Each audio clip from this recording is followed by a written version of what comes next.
স্থগিত করা হলো ওবায়দুল কাদেরের ব্যাংক হিসাব। সাবেক সেতুমন্ত্রী ও আওয়ামী লীগ সাধারণ সম্পাদক ওবায়দুল কাদেরের ব্যাংক হিসাব স্থগিত করা হয়েছে।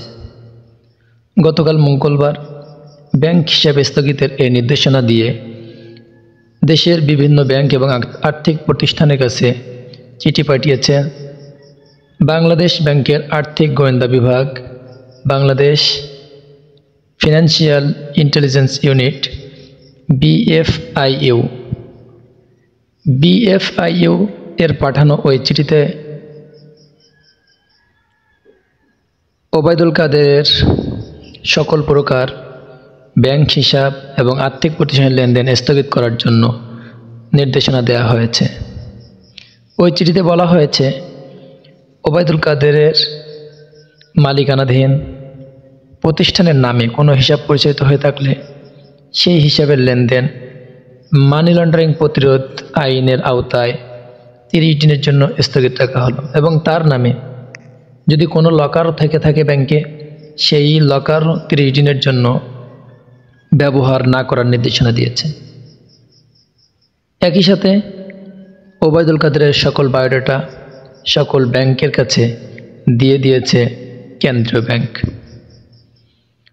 উল্লেখ্য, ওবায়দুল কাদের বিগত দিনে বাংলাদেশ আওয়ামী লীগের সাধারণ সম্পাদক এবং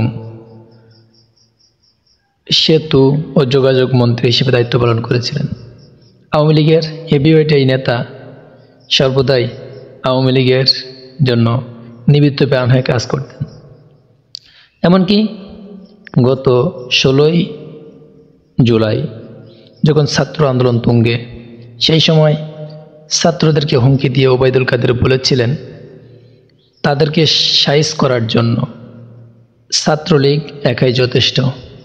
কিন্তু ভাগ্যের কি নির্মম পরিহাস, আজ ওবায়দুল কাদের নিজেই অসহায়, কোনো খোঁজ তার নাই, কোথায় আছে, কি করছে এটা নিয়েও রয়েছে ধোঁয়াশা। এজন্যই ক্ষমতা পেয়ে চিরদিন দম্ভ এবং অহংকার করা ঠিক নয়। আল্লাহ রাব্বুল আলামিন চাইলে যে কোনো মুহূর্তে দম্ভ অহংকার মাটির সাথে মিশিয়ে দিতে পারেন। এটা থেকে আমাদের সকলকে শিক্ষা নেওয়া উচিত।